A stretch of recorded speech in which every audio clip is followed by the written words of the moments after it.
गुरु परंपरा योग संस्थान में आप सभी लोगों का स्वागत है। हम लोग योग उपनिषद पढ़ रहे हैं पेपर 2 यूनिट 3 में। और 8 योग उपनिषद सिलेबस के मुताबिक पढ़ना है, जिसमें से हम 7 योग उपनिषद पढ़ चुके हैं। 8वां योग उपनिषद हम पढ़ने जा रहे हैं, जिसका नाम है योग राज उपनिषद। हम लोगों ने निमोनिक याद किया था कि 8 योग उपनिषद को कैसे याद करेंगे और कौन सा उपनिषद किस वेद से जुड़ा हुआ है, ये भी हमने याद किया था। और उसी सिलसिले में हम लोगों ने पढ़ा था कि योगराज उपनिषद किसी भी वेद से जुड़ा हुआ नहीं है। तो ये एक क्वेश्चन आपका अलग से बन जाता है शुरुआत से ही। अजय, योगराज उपनिषद किस वेद से जुड़ा हुआ है? तो योगराज उपनिषद किसी वेद से जुड़ा हुआ नहीं है। ये योग उपनिषद का संकलन है। 108 योग उपनिषद वाली पुस्तक है, उसमें इसका संकलन है, जो आपके श्री राम शर्मा आचार्य जी ने लिखा हुआ है। उनका आभार है। हम लोग पढ़ते हैं इसको और हमारे सिलेबस में भी है। कहा गया है कि योग परक जितने उपनिषद हैं उसमें श्रेष्ठ माना गया है, इसीलिए इसको योगराज नाम दिया गया है। ये योगराज उपनिषद है और इस उपनिषद में सिर्फ और सिर्फ 21 मंत्र हैं, कोई अध्याय नहीं, सिर्फ 21 मंत्र हैं। तो बहुत छोटा ही उपनिषद है। योगराज उपनिषद में चतुर्योग की चर्चा की गई है। कहा गया योग के 4 पार्ट में हम योग को बांट करके पढ़ते हैं: मंत्र योग, लय योग, राजयोग और हठ योग। मंत्र योग, लय योग, राजयोग, हठ योग, यही सीक्वेंस बताया गया है, ध्यान रखिएगा। मंत्र में योगराज उपनिषद में इसी सीक्वेंस में चारों को बताया गया है: मंत्र योग, लय योग, राजयोग, हठ योग। अभी हम लोग कंपैरिजन भी कर लेंगे और किस किस में ये चारों है, इसको कंप्लीट करने के बाद। साथ ही योग के 4 प्रकार का अलग से भी वर्णन किया गया है, जिसमें आसन कहा गया है, प्राण संरोध कहा गया, जिसको प्राणायाम करते हैं तो प्राण संरोध का नाम दिया गया है, ध्यान और समाधि की चर्चा की गई है। और योगराज उपनिषद से जो सवाल आता है वो ये होता है कि किस योग उपनिषद में 9 चक्रों की चर्चा है? तो उसमें योगराज उपनिषद आ जाता है कि 9 चक्रों की चर्चा है। 9 चक्र की विवेचना इस तरह से की गई है: पहला चक्र ब्रह्म चक्र, दूसरा स्वाधिष्ठान चक्र, तीसरा नाभि चक्र, चौथा हृदय चक्र, पांचवा कंठ चक्र, छठा तालुका चक्र, सातवां भू चक्र, आठवां ब्रह्म रंध्र चक्र और 9वां है व्योम चक्र। ब्रह्म चक्र हम लोग जानते हैं, इसको किसको कहते हैं? मूलाधार को। स्वाधिष्ठान हो गया हमारा, इसका नाम इसी नाम से हम लोग बाकी पुस्तकों में भी, बाकी शास्त्रों में भी पुकारते हैं, स्वाधिष्ठान। नाभि चक्र जो मणिपुर चक्र है, वो चूंकि नाभि से ठीक सामने सुषुम्ना में अवस्थित है या रीढ़ की हड्डी के बीचों बीच के है, तो वो नाभि के ठीक क्षैतिज है, तो वो नाभि चक्र हो गया मणिपुर वाला। हृदय चक्र जिसको अनाहत चक्र के नाम से हम लोग जानते हैं। कंठ चक्र हो गया आपका, जिसको हम लोग कहते हैं, कौन सा चक्र कहते हैं? विशुद्धि। विशुद्धि विशुद्धि विशुद्धि चक्र। जब विशुद्धि तक विशुद्धि। पहुंच गए तो जनरली उसके बाद हम लोग क्या करते हैं? आज्ञा चक्र पर आ जाते हैं। लेकिन विशुद्धि और आज्ञा के बीच में तालुका चक्र की चर्चा की गई है। तालुका चक्र कहा गया छोटी घंटिका वाला स्थान होता है, उसको तालुका चक्र वहां से संबंधित है। उसके बाद भू चक्र, जिसको भूमध्य वाला स्थान कहते हैं या भ्रू चक्र भी कहते हैं या आज्ञा चक्र भी कहते हैं, ये भू चक्र आपका है। लेकिन ये ध्यान रखेंगे कि योगराज उपनिषद में किस नाम से कहा गया, ये बहुत महत्वपूर्ण रखता है। ये पॉइंट होता है कि इसमें किस नाम से कहा गया है। उसके बाद ब्रह्मरंध्र चक्र आपका हो गया और फिर व्योम चक्र की चर्चा है, जिसको कि खेचरी मुद्रा वाली बात आती है कि इसको खेचरी मुद्रा से संबंधित है, जो आकाश हमारे अंदर का आकाश है, व्योम मतलब आकाश, उससे संबंधित ये चक्र है। और इसमें भी 16 दल होते हैं, कई जगहों पर इसकी चर्चा होती है। योगराज उपनिषद के पहले मंत्र में क्या कहा गया है, यहां से हम लोग देखते हैं। अब अभी तो हम लोगों ने एक तरह से समरी देख लिया कि ये चीजें हैं। योगराज उपनिषद के पहले मंत्र में कहा गया है, योग राजन प्रवक्ष्यामि योगिनाम योग सिद्धये मंत्र योगो लयश्चैव राजयोगो हठस्तथा।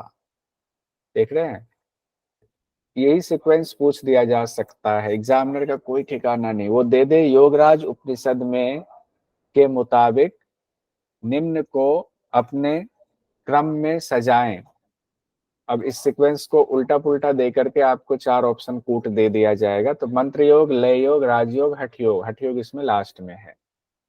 कहते हैं इन 4 प्रकार वाले योग से युक्त योगराज उपनिषद का वर्णन करते हैं। उसके बाद आगे बढ़ा गया है।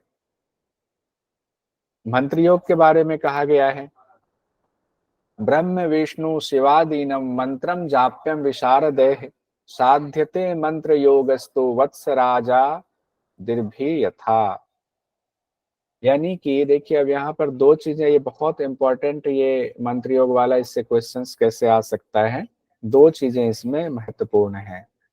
एक तो ब्रह्मा विष्णु और शिव, इनके मंत्रों का जाप करेंगे, ये मंत्र योग में कहा गया है, किसमें, योगराज उपनिषद में।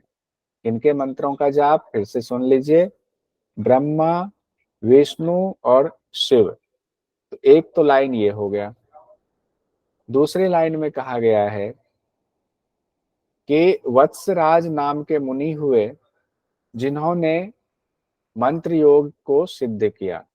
और यहाँ वत्सराज आदिर, आदि कहा गया, आदि मतलब और भी, तो वत्सराज का नाम दिया गया है और बाकी मुनि लोगों का नाम नहीं दिया गया है। तो एग्जामिनर के लिए तो कहीं से भी क्वेश्चन निकल सकता है। तो वत्सराज तो एक नाम दिया गया है, ध्यान रखिए, अगर आपको दे दे वत्सराज को मंत्र योग में सिद्धि मिली, किस उपनिषद में इसकी चर्चा है, योगराज उपनिषद में चर्चा है। तो 2 क्वेश्चन यहाँ से भी आपका हो गया। कौन से मंत्र को जपने की चर्चा की गई, किन देवताओं के लिए मंत्र का जाप होगा, तो ब्रह्मा विष्णु और शिव की चर्चा की गई है। उसके बाद लय योग की बात आती है, ये हम लोगों ने मंत्र योग देख लिया, अब लय योग पर आते हैं।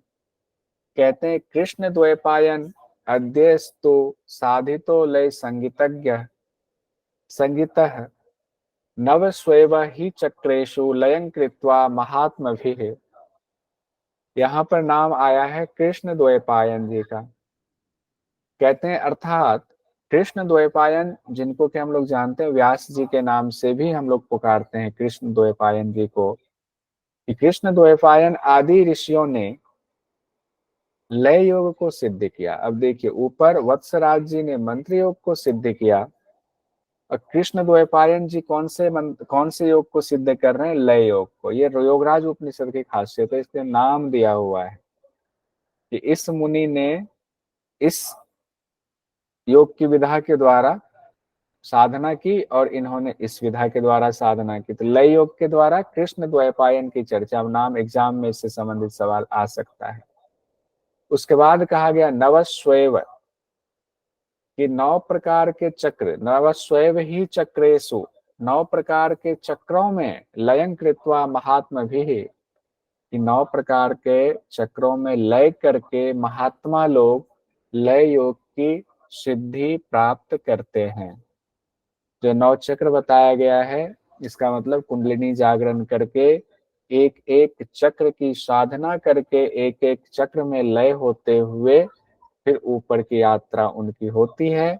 फिर वो क्या करते हैं, उनको सिद्धि मिलती है। तो ये किस में सिद्धि होगी, यानी कि उसमें वो पारंगत हो गए, सिद्ध हो गया, तो लय योग की सिद्धि हो गई। नाम किनका है, कृष्ण द्वैपायन जी का।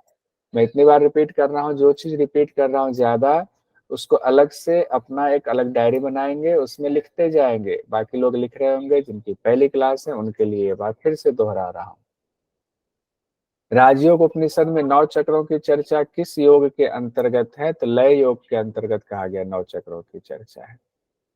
किस योग के अंतर्गत है, लय योग के अंतर्गत 9 चक्रों की चर्चा है। 9 चक्र एक एक करके हम लोग देखते हैं, जो ऊपर में हम लोगों ने नाम देखा। पहला ब्रह्म चक्र, चक्र की स्थिति और कैसे ध्यान करना है वो बताया गया है। तो कहते हैं 3 बार घिरा हुआ आवृत त्रिकोण की आकृति वाला प्रथम चक्र है। तो पहला चक्र क्या है? त्रिकोण की आकृति वाला है, जिसको हम लोग जनरली मूलाधार कहते हैं, लेकिन उसका नाम योगराज उपनिषद में ब्रह्म चक्र कहा गया। तो एक क्वेश्चन आप यहाँ से निकाल सकते हो, एग्जामिनर हो सकता है ये पूछ दे कि योगराज उपनिषद में मूलाधार चक्र का नाम क्या बताया गया है। क्वेश्चन तो बन सकता है, कैसे भी क्वेश्चन बन सकता है। तो हमें थोड़ा सा चारों तरफ दिलो दिमाग को खोल करके फिर पढ़ना होगा, तो आसानी से हो जाएगा, कोई दिक्कत नहीं। तो ब्रह्म चक्र कहा गया है त्रिकोण की आकृति वाला प्रथम चक्र है, और 3 बार घिरा हुआ चक्र है, 3 बार आवृत चक्र है, जिसको ब्रह्म चक्र कहते हैं। उसके बाद इसी चक्र के संदर्भ में कहा गया है अपान के स्थान में काम रूपी मूल कंद है। काम रूपी मूल कंद बताया गया यहाँ पर है, उसको ही अग्नि कुंड एवं तत्व कुंडलिनी कहा गया है, यानी कुंडलिनी शक्ति के बारे में भी चर्चा है। तो वही अग्नि कुंड है, वही तत्व कुंडलिनी है, वही काम रूपी मूल कंद वही है। कहते हैं उस ज्योति स्वरूप जीव रूपनी, ज्योति स्वरूप जीव रूपनी कौन? वो कुंडलिनी जो है वो ज्योति स्वरूप है, और जीव रूपनी भी उसी का नाम है, कुंडलिनी का। मुक्ति की कामना से यानी मोक्ष की कामना से उसका ध्यान करना चाहिए। अब मूलाधार चक्र में यानी ब्रह्म चक्र में किसका ध्यान करेंगे? कुंडलिनी शक्ति का ध्यान करेंगे। हो सकता है एग्जाम में आपको कुंडलिनी शक्ति ना दे करके ज्योति स्वरूप जीव रूपनी दे दे, ये नाम भी हम ध्यान रखेंगे। दूसरा चक्र हमारा है स्वाधिष्ठान चक्र। स्वाधिष्ठान चक्र के संबंध संदर्भ में कहा गया है कि कुंडलिनी के मध्य में यानी मूलकंद के मध्य में स्वाधिष्ठान चक्र का निवास है। प्रवाल अंकुर यानी लाल अंकुर, प्रवाल होता है ना समंदर में जो प्रवाल होता है, मूंगा, प्रवाल अंकुर यानी लाल अंकुर के समान प्रकाशवान पश्चिमाभिमुख एक लिंग है। पश्चिमाभिमुख मतलब पश्चिम मतलब पीछे की तरफ, मुख मतलब चेहरा या मुख कह सकते हैं, मुख तो सब जानते हैं। तो पीछे की तरफ मुख किया हुआ एक लिंग है, कहां पर? स्वाधिष्ठान चक्र में। वहां उद्रियान पीठ कहा गया है, वहां उद्रियान पीठ। अब एग्जाम के लिए क्वेश्चन हो गया, उद्रियान पीठ का स्थान योगराज उपनिषद के मुताबिक किस स्थान पर बताया गया? स्वाधिष्ठान चक्र, ये नोट कर लीजिए, उद्रियान पीठ कहा गया। कहते उस रक्त पूर्ण के प्रकाशमान अंकुर का ध्यान करते हुए जगत का आकर्षण करें। यानी ध्यान किसका करना है? स्वाधिष्ठान में जो लाल रंग के प्रकाशमान एक ज्योति है उसका ध्यान करना है स्वाधिष्ठान में। ऊपर काम रूपी मूलकंद कहा गया है, उसके बाद आया है उद्रियान पीठ की चर्चा आई है स्वाधिष्ठान में। अब हम लोग आते हैं तीसरे चक्र की, नाभि चक्र कहा गया है। ये नाभि चक्र क्या है? ये है मणिपुर चक्र। तीसरा चक्र नाभि चक्र है, उसके अंदर संसार की स्थिति कही गई है। नाभि में 5 आवृत्ति वाली विद्युत के समान शक्ति का चिंतन करना चाहिए, यानी कि 5 घेरा लगाए हुए एक शक्ति है जिसको कहा गया विद्युत के समान, वो शक्ति है। ध्यान किसका करेंगे? 5 आवृत्ति वाली शक्ति का हम ध्यान करेंगे जो कि विद्युत बिजली के समान है। संसार की स्थिति किसके अंदर कही गई है? नाभि चक्र के अंदर संसार की स्थिति कही गई है। कितनी आवृत्ति वाली विद्युत के समान शक्ति का ध्यान करना है? 5 आवृत्ति वाली विद्युत के समान शक्ति का ध्यान करना है। कहते हैं इससे क्या होगा? कहते हैं उसका ध्यान करके विद्वान सभी सिद्धियों को प्राप्त होता है। ये आपका आ गया मणिपुर चक्र की बात, जिसको कि योगराज उपनिषद में नाभि चक्र के नाम से संबोधित किया गया है। चौथा चक्र है हमारा हृदय चक्र। हृदय चक्र के बारे में कहा गया है कि चौथा चक्र नीचे की ओर मुख किए हुए हृदय में स्थित है। हृदय चक्र के बारे में क्या कहा गया है? कि नीचे की ओर इसका मुख है, ऊपर नहीं है। अगर मान लीजिए हम कल्पना करते कमल का फूल ऊपर की तरफ है, कहते नहीं, इसका मुख नीचे की तरफ है, चौथे चक्र का, और हृदय में स्थित है, ऐसा जानना चाहिए। उसके बीच में, उस चक्र के बीच में जो नीचे की तरफ मुख किया हुआ है, प्रकाश के रूप में हंस का स्थान बताया गया। तो एक क्वेश्चन और आ गया, हंस का स्थान कहाँ, किस चक्र में बताया गया योगराज उपनिषद के मुताबिक? तो हंस का स्थान बताया गया है हृदय चक्र में। ठीक है, प्रकाश के रूप में हंस का स्थान बताया गया। और ध्यान किसका करेंगे? तो उसी हंस का ध्यान प्रकाश के रूप में करेंगे। कहते हैं उसके ध्यान से सारा संसार वशीभूत हो जाता है। यानी आप जब हृदय प्रदेश में ध्यान करके इस तरह से साधना करके सिद्धि पा लेते हैं, तो पूरे संसार को आप अपने वश में कर सकते हैं। ये वशीकरण वाला नहीं है जो रेलवे स्टेशन पर या बस स्टैंड पर लिखा रहता है, वशीकरण वाला। उस चक्रव्यूह में नहीं फंसेंगे, ध्यान रखिएगा। कई बार हम दो चीजों को मिक्स कर देते हैं। ये वशीभूत होना, वशीभूत मतलब आपकी अंदर ऐसी शक्ति आ जाती है, आप इतने कोमल और इतने निर्मल हृदय हो जाते हो। निर्मल हृदय, जब निर्मल हृदय होते हैं तो सब चाहता है, सब आपसे प्यार करने लगते हैं, आपसे सबका स्नेह बढ़ जाता है। वो वाला वशीभूत है। ये नहीं है कि कोई लड़की पसंद आ गई, कोई लड़का पसंद आ गया तो उसके लिए वशीकरण कोई क्रिया कर रहे हैं। कहते इसमें किसी प्रकार का संशय नहीं है। ये कहाँ पर है? हृदय चक्र की बात हो रही है, जिसको हम लोग पढ़ते हैं बाकी शास्त्रों में अनाहत चक्र कहते हैं। अब आते हैं हृदय के बाद कंठ चक्र में, जिसको कि विशुद्धि चक्र कहा जाता है। विशुद्धि चक्र, उसी का नाम दिया गया है योगराज उपनिषद में, कंठ चक्र कहा गया है। पांचवा चक्र कंठ चक्र है। उसके वाम भाग में, यानी कंठ चक्र है, इसके वाम मतलब लेफ्ट साइड में। तो वाम भाग मेरा इधर से देखेंगे इस तरफ का, आपका ये राइट हो रहा होगा, तो अपना अपना देखे। वाम भाग में ईड़ा नाड़ी है, दाहिने दक्षिण भाग में राइट साइड में पिंगला नाड़ी है, और मध्य में सुषुम्ना नाड़ी है। कहते हैं क्या है? पांचवा चक्र जो कंठ चक्र है, उसके लेफ्ट में इड़ा, राइट में पिंगला, मध्य में सुषुम्ना स्थित है। वहां पर किसका ध्यान करेंगे? तो कहते हैं वहां पर पवित्र प्रकाश का ध्यान करेंगे। वहां पर एक पवित्र प्रकाश है, ऐसा कल्पना करके ध्यान करेंगे। जब आप ऐसी कल्पना करके ध्यान करेंगे तो कहते हैं सभी सिद्धियां मिल जाती है। एक और चीज, मणिपुर चक्र में, जिसको कि नाभि चक्र कहा गया, वहां भी कहा गया था सभी सिद्धियां मिल जाती हैं। ध्यान रखिएगा। उसके बाद बात आती है तालुका चक्र की।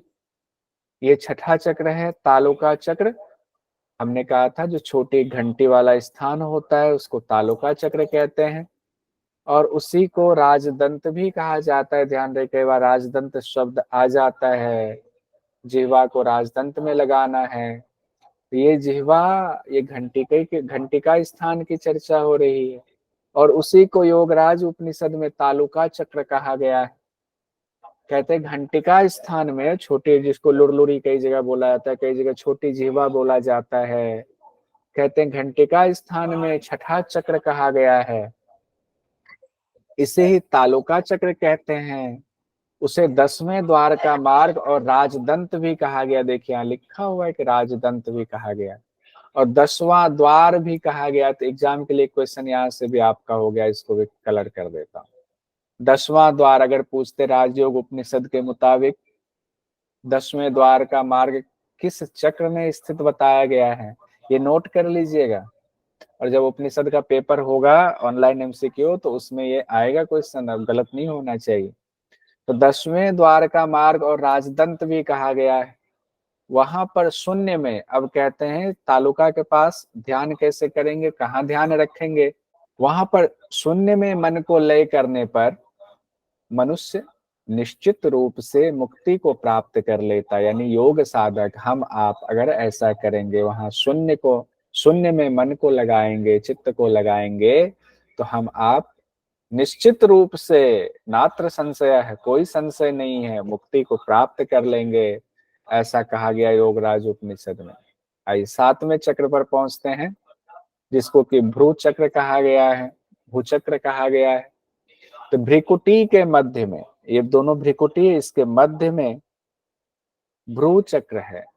उसे विद्या एवं बिंदु स्थान भी कहते हैं। देखिए, इसको बिंदु स्थान भी कहा गया है, ध्यान रखिएगा। बिंदु स्थान कहाँ है? भ्रू चक्र में है। विद्या का स्थान कहाँ है?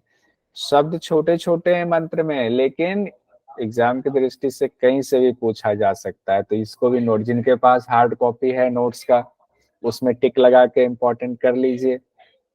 तो विद्या का स्थान भूचक्र, बिंदु स्थान भूचक्र, और ऐसे करेंगे ना, लगेगा जैसे वहां छोटा सा ना बिंदु सा कुछ है, ठीक बीचों बीच लगता है। भ्रिकुटी के मध्य में गोलाकार ज्योति का ध्यान करना है। भ्रिकुटी के मध्य में किस तरह से ध्यान करना है? कहते ज्योति का तो ध्यान करेंगे, लेकिन वो ज्योति का आकार कैसा है? कहते हैं उसका गोलाकार आकार है उस ज्योति का, उसका ध्यान कीजिए, मुक्ति को प्राप्त हो जाएंगे, यानी मुक्ति मिल जाएगी आपको। 7 चक्र हो गया। 8वां चक्र आएंगे ब्रह्मरंध्र। फिर 9वां चक्र कौन सा आएगा बताइए? व्योम चक्र, जिसको आकाश भी कहते हैं। अब हम आते हैं 8वें चक्र पे, ब्रह्मरंध्र पे। कहते हैं परम निर्वाण का सूचक 8वां चक्र ब्रह्मरंध्र है। किसका सूचक है? परम निर्वाण का सूचक है 8वां चक्र। कौन सा? ब्रह्मरंध्र चक्र। धूम्र वर्ण वाले उस सुतिका ग्राम यानी उद्गम स्थल का ध्यान करके योगी मुक्ति को प्राप्त कर लेता। वर्ण कहा गया है उस, वहां पर कौन सा कलर, रंग कौन सा कहते हैं? उसका रंग जो है ना धूम्र वर्ण है, धुएं के समान वर्ण है। और उसका एक और नाम दे दिया गया है सुतिका ग्राम, यानी कि उद्गम स्थल। वहां से क्या, किस चीज का उद्गम स्थल हुआ भाई? क्या उद्गम हो गया वहां से? इसको बाद में समझेंगे। तो उस सुतिका ग्राम यानी उद्गम स्थल का ध्यान करेंगे तो योगी मुक्ति को प्राप्त कर लेता है। अब देखिए यहाँ पर सिंपल नहीं है, बहुत सारी चीजें छिपी हुई हैं, बस मोटा मोटा एक एक लाइन में बताया गया है। ध्यान इतना आसान नहीं कि इतना पढ़ के आप ध्यान लगाना शुरू हो जाओ। इसमें इतनी लंबी लंबी व्याख्या एक एक चक्र की है, और गुरु इसलिए कहा गया है, योग गुरुमुख वाणी है। ये तो हम लोग एग्जाम की दृष्टि से पढ़ रहे हैं। उद्गम स्थल क्या है? जो मेरा अपना विचार है कि हम लोग जब मुख्य उपनिषद पढ़ रहे थे तो उसमें भगवान ने सृष्टि बनाई, ब्रह्म ने कहा कि मेरे बिना तो शरीर चल नहीं पाएगा। तो विद्रति शब्द कहा गया था वहां कि ब्रह्मांड को, आपके इसको चीर करके वो हमारे हृदय में स्थापित हो गए। किस रास्ते से हम हृदय में स्थापित हो, तो विद्रति शब्द कहा गया था। तो ये उद्गम स्थल तो यही हुआ, यहीं से ब्रह्म का स्थान माना गया है कि यहीं से अंदर आए हैं। तो शायद इसका अर्थ यही होगा, क्योंकि इसमें और डिटेल नहीं दिया गया कि किस चीज का उद्गम हो रहा है। आगे बढ़ते हैं, जो बहुत महत्वपूर्ण इससे संबंधित सवाल आ सकता है आपका। कहते हैं उस नील वर्ण वाले मोक्षदाता को, यानी कि अब जिनका ध्यान कर रहे हैं ना, एक तो जगह का धूम्र वर्ण है, लेकिन कहा गया है कि उस धूम्र वर्ण वाले जगह में जो हम ध्यान करेंगे तो वो कैसे हैं? नील वर्ण वाले मोक्षदाता हैं वहां पर। और उसको जालंधर पीठ समझना चाहिए। जो जब भी हम कोई पीठ कहते हैं तो वहां पर या तो गुरु के या भगवान के रहने का स्थान होता है, उसी को पीठ कहा जाता है। तो जालंधर पीठ अगर एग्जाम में आ जाए, योगराज उपनिषद में जालंधर पीठ का स्थान कहाँ बताया गया, तो आप ये मत सोच लेना कि जालंधर बंध यहाँ है तो जालंधर बंद यहाँ कह देते हैं विशुद्धि चक्र में या कंठ चक्र में। नहीं, जालंधर पीठ का स्थान आपके बताया गया है ब्रह्मरंध्र में। अब बताइए उद्रियान पीठ का स्थान कहाँ है? बानी जी बताइए, उद्रियान पीठ का स्थान कहाँ बताया गया योगराज उपनिषद में? उद्रियान पीठ, बिमला जी बता दीजिए। स्वाधिष्ठान में कहा गया है। नेहा जी सही कह रही है बिमला जी? सर नाभि चक्र। अरे वाह। रुचि सर जी क्या है? स्वादिष्ठान में ही है उद्रियान पीठ। स्वाधिष्ठान चक्र। स्वाधिष्ठान में हम लोगों ने पढ़ा था। अच्छा, काम रूप कंद भी हम लोगों ने कुछ पढ़ा था, वो कहाँ पर है? कोई बता सकते हैं कहाँ स्थान बताए? स्वाधिष्ठान में। ब्रह्मचर्य। ब्रह्म चक्र है सर। ब्रह्म चक्र में। अब देखिए बीच बीच में ये ना टेस्टिंग हो रही है आपकी कि आप मतलब थे कि नहीं पूरी तरह क्लास में, कि ज्वाइन तो किए हुए, मोबाइल पे तो दिख रहा है कि हम हैं, लेकिन है नहीं क्लास में। बताइए, पोल खुल जाती है। आइए, लेकिन वीडियो जरूर देख लीजिएगा, किसी काम से अगर नहीं है तो कोई बात नहीं, लेकिन वीडियो जरूर देख लीजिएगा। अब आते हैं 9वें चक्र में, व्योम चक्र। 9वां चक्र 16 दल वाला व्योम चक्र कहा गया है। कितना दल? 16 दल। देखिए जब हम लोग खेचरी मुद्रा पढ़ते हैं ना, ये कंफ्यूजन कई लोगों को बना हुआ, पहले ही बना रहा, लेकिन अभी जितने लोग क्लास में हैं या जो इस वीडियो को सुन रहे हैं यूट्यूब पर भी, वो ये ध्यान रखेंगे जब हम लोग खेचरी मुद्रा करते हैं, कहा गया ना उस आकाश में, उस कपाल कुहर में जिह्वा को ले जा करके सोमरस का पान करेंगे, और बाद में कहते हैं वहीं पर 16 दल वाला कमल है। और 16 दल की जैसे बात आती है तो हमारे दिमाग में क्या आता है? विशुद्धि चक्र 16 दल कमल होता है, 16 पेटल। और हम लोग ये गलतियां पहले कर चुके हैं और अभी भी हो जाती है गलतियां। तो अभी जितने लोग क्लास में, वो मत कीजिएगा। 16 विशुद्धि का तो है ही, लेकिन जब खेचरी से संबंधित 16 दल वाले किसी चक्र की बात हो रही है, कमल की बात हो रही है, वो आकाश चक्र की या व्योम चक्र की बात हो रही है। उसका नाम योगराज उपनिषद में व्योम चक्र दिया गया है। अब कहते हैं, यानी कि कहा गया, एक बार एग्जाम में आया भी था, व्योम चक्र किसको कहा जाता है? खेचरी को कहा जाता है। खेचरी सिर्फ एक छोटी सी स्थिति भर नहीं है, खेचरी बहुत व्यापक। खेचरी से सिर्फ जो है, जब तक आपका कुंडलिनी जागरण नहीं हुआ, खेचरी से आपका कोई सिद्धि होगी नहीं। आइए, उसके बाद क्या कहा गया? उस षोडश दल कमल के बीच में या षोडश दल चक्र के बीच में एक शक्ति स्थित है, जिसको पराशक्ति कहा गया है। यानी कि वो 16 दल वाला जो चक्र है, उसके बीच में एक पराशक्ति स्थित है।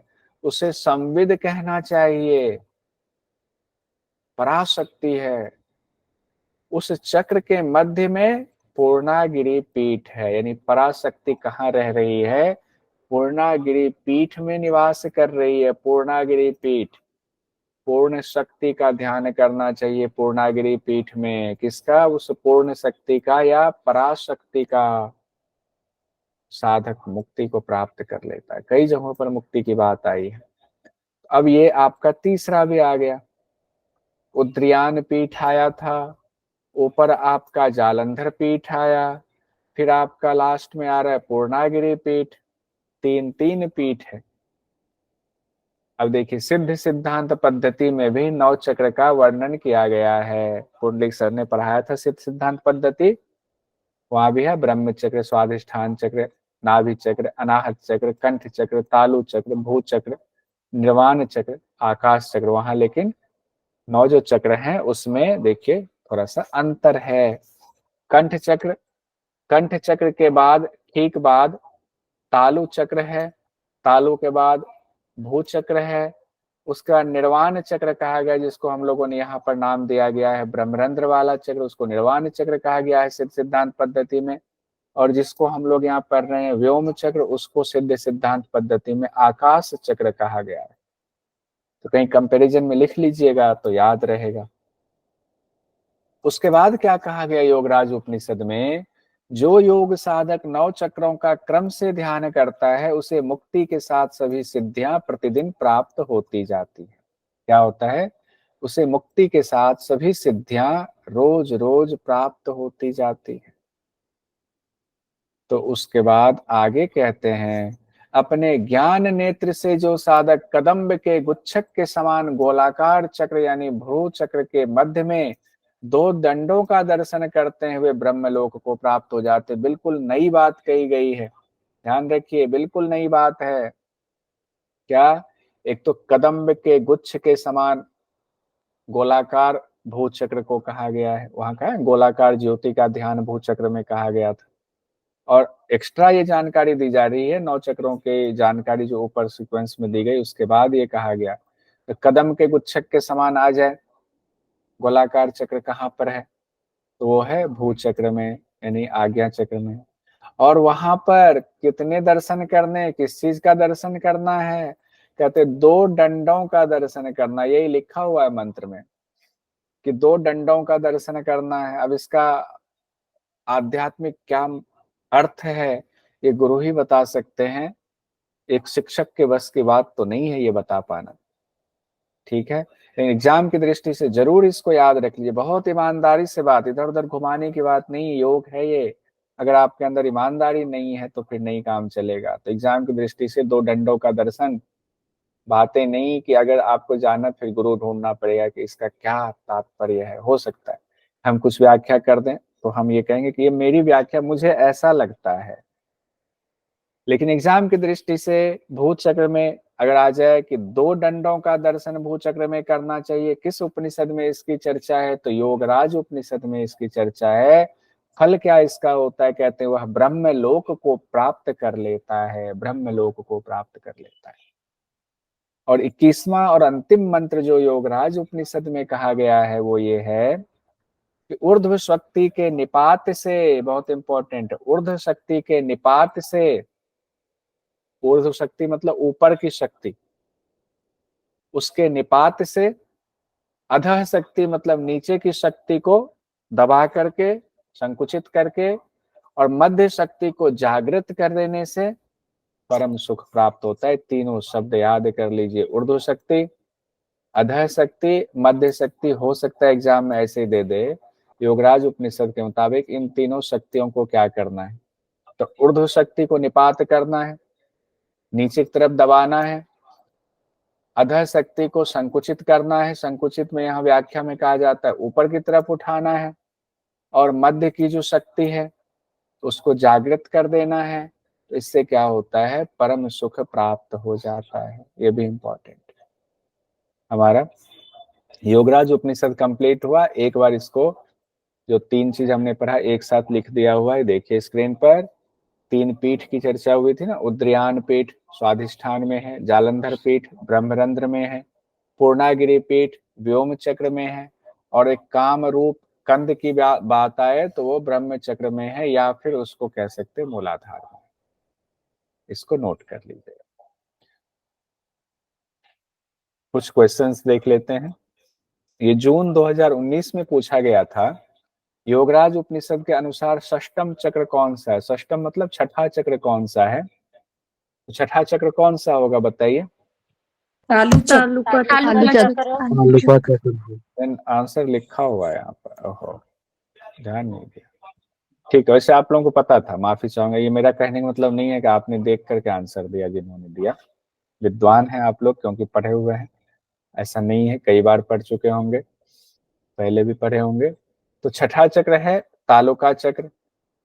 उसके बाद है चतुर्योग, मंत्रलय, हठ और राज का वर्णन किया गया है। कहाँ कहाँ पर? त्रिशिखी में, योग तत्व में, योगराज में, नाद बिंदु में। बता सकते हैं कोई सही विकल्प? 2 में योग तत्व और योगराज में। Option D.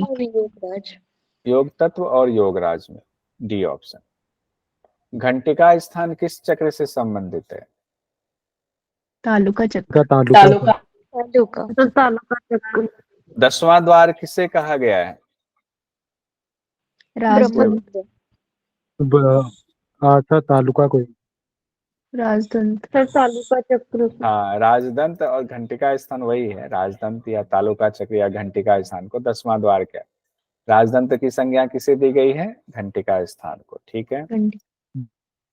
षोडश दल चक्र किसे कहा गया है बताइए? व्योम चक्र। बाकी लोग भी जवाब दीजिए, बाकी लोग भी जवाब दीजिए। बानी जी, क्या बानी जी चली गई? मंजू जी, ज्योति जी, संतोष जी, जवाब देना है। पिंकी जी, मेघा जी, सिद्धार्थ जी। कथा सुनने से सिर्फ नहीं होगा। राजदंत की संज्ञा किसे दी गई है? घंटिका चक्र को। तालुका चक्र को। षोडश दल चक्र किसे कहा गया है? व्योम चक्र को या आकाश चक्र को। विद्या एवं बिंदु का स्थान किस चक्र को कहा गया बताइए? विद्या एवं बिंदु का स्थान वो चक्र, यानी कि आज्ञा चक्र को। ठीक है, बहुत बढ़िया सिद्धार्थ जी। संसार की स्थिति किस चक्र में कही गई है बताइए? देखते हैं इसका नाभि जवाब। चक्र में। रिया जी, वाह, बाकी लोग सही बताइए, सही है ना रिया जी, गलत है? सही है। सही है। स्वादिष्ठान चक्र। ठीक है, नाभि चक्र में कहा गया है। कौन सा उपनिषद किसी वेद से जुड़ा हुआ नहीं है? योगराज योगराज। उपनिषद। योगराज उपनिषद। योगराज।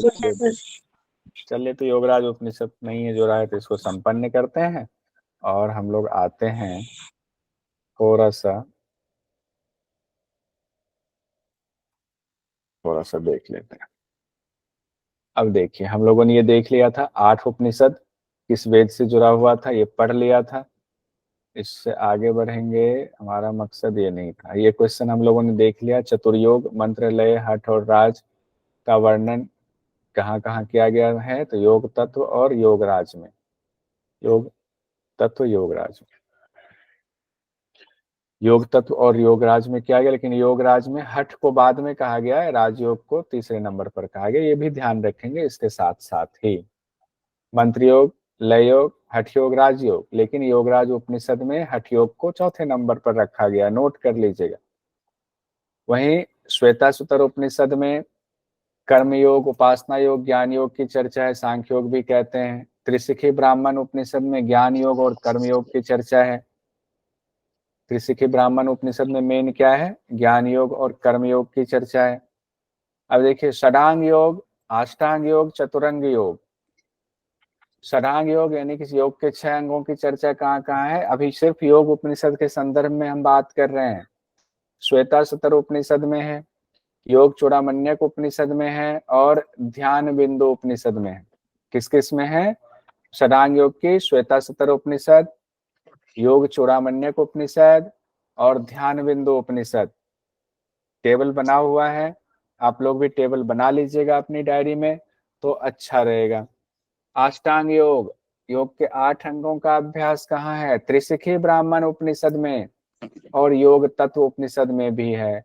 योग तत्व में जो ये चतुरंग है ना, 4 योग के 4 अंगों का, उसके साथ साथ अष्टांग योग की भी चर्चा है योग तत्व उपनिषद में। त्रिशिखी ब्राह्मण वाले में आप लोगों को याद होगा कि त्रिशिखी नाम के ब्राह्मण कहाँ चले गए थे? आदित्य लोक में चले गए थे और भगवान आदित्य से उन्होंने जो है ज्ञान लिया था, तत्व ज्ञान लिया था। फिर चतुरंग योग जो है, ये योग तत्व उपनिषद में तो है ही और योगराज उपनिषद में भी है। किन्हीं ने हैंड रेज किया हुआ है? सिद्धार्थ जी ने हैंड रेज किया। कुछ तकलीफ सिद्धार्थ जी बताइए। सर आदित्य सूर्य भगवान ना? हाँ, सूर्य भगवान। ओम आदित्य नमः, सूर्य भगवान का एक नाम है, भगवान सूर्य। त्रिशिखी ब्राह्मण उपनिषद आपने पढ़ा नहीं आदित्य जी? समय निकालो। देखो, मैं जानता हूँ आप व्यस्त रहते हो, नौकरी पेशा हो, लेकिन संडे को थोड़ा सा समय निकाल करके जो वीडियो बचे हुए हैं उसके नोट्स बनाओ, सुन करके तो अच्छा रहेगा। अब देखिए, आसनों की संख्या कहते हैं कि जो 8 अपना उपनिषद हम लोगों ने पढ़ा, 8 योग उपनिषद, उसमें किस उपनिषद में कितने आसन बताए गए हैं ये भी पता होना चाहिए। योग कुंडल्य उपनिषद में 2 आसन है, सिद्धासन, पद्मासन, वज्रासन। वज्रासन को ही सिद्धासन कहा गया है। विधि जब वज्रासन की बताई गई है कुंडल्य उपनिषद में, बिल्कुल सिद्धासन की तरह बताई गई। तो योग कुंडल्य उपनिषद कितने आसन? 2 आसन। योग चूड़ामण्यक उपनिषद कितने आसन? 2 आसन कहा गया। सिद्धासन, कमलासन। सिद्धासन का है, पद्मासन का नाम कमलासन दिया गया है।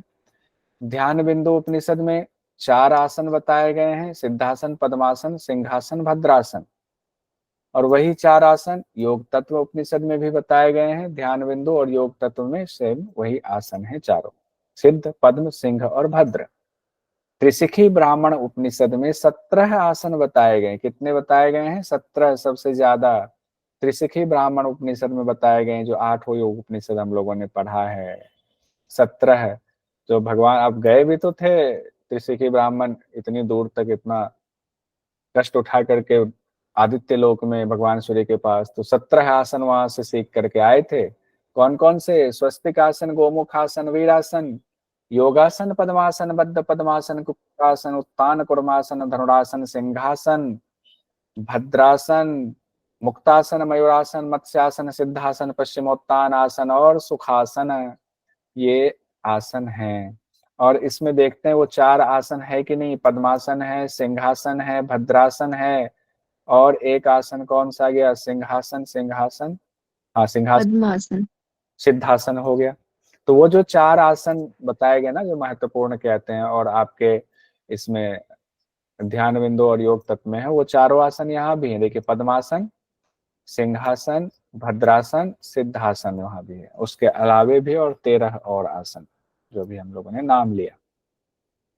अब देखते हैं त्रिशिखी ब्राह्मण उपनिषद की क्या खासियत थी। तो इसमें यम और नियम, 10 यम 10 नियम की चर्चा अगर आ जाए योग उपनिषद, किस योग उपनिषद में है तो त्रिशिखी ब्राह्मण उपनिषद में 10 यम 10 नियम की चर्चा है। सूर्य भगवान बता रहे हैं 10 यम 10 और नियम करो, तो हम लोगों ने ये पढ़ लिया हुआ था। मेलन विधि की चर्चा, ये बहुत इंपॉर्टेंट है, उस समय बताया था मेलन विधि किस उपनिषद से जुड़ा हुआ है, योग कुंडल्य उपनिषद से जुड़ा हुआ है। और कुछ चीजें और कॉमन थी, श्वेताश्वतर उपनिषद के 4थे अध्याय का 6ठा और 7वां मंत्र वही था जो मुंडक उपनिषद के 3रे मुंडक के प्रथम खंड का 1ला और 2रा मंत्र था। तो क्या था मंत्र? द्वा सुपर्णा सयुजा सखाया समानम वृक्षम परिस्वजाते तयोरन्यः पिप्लम स्वादवत्य नस्न त्रयन्यो अभिचाकशितिः समान वृक्षे पुरुषो निमग्नो निशया सोचति मुह्यमानः जुष्टम यदा पश्यत् अन्यमीश मत्स्य महिमान मिति वीत शोकः। ये जो कहा गया है आत्मा और परमात्मा के बारे में, यानी कि कह लें जीवात्मा और परमात्मा के बारे में कि उनका संबंध क्या है दोनों का, और किस तरह से संबंध होते हुए भी किस तरह से संबंध को ना मानने की स्थिति बन जाती है, फिर क्या होती है जीव की स्थिति, जीव क्या करता आत्मा क्या करता है। ये श्वेताश्वतर उपनिषद और मुंडक उपनिषद में हूबहू वही मंत्र है, जरा सा भी कुछ चेंज नहीं है। ठीक है, अब यहां तक कंपैरिजन भी हमारा हो गया, जो इंपॉर्टेंट कंपैरिजन था वो हमने कर दिया हुआ है।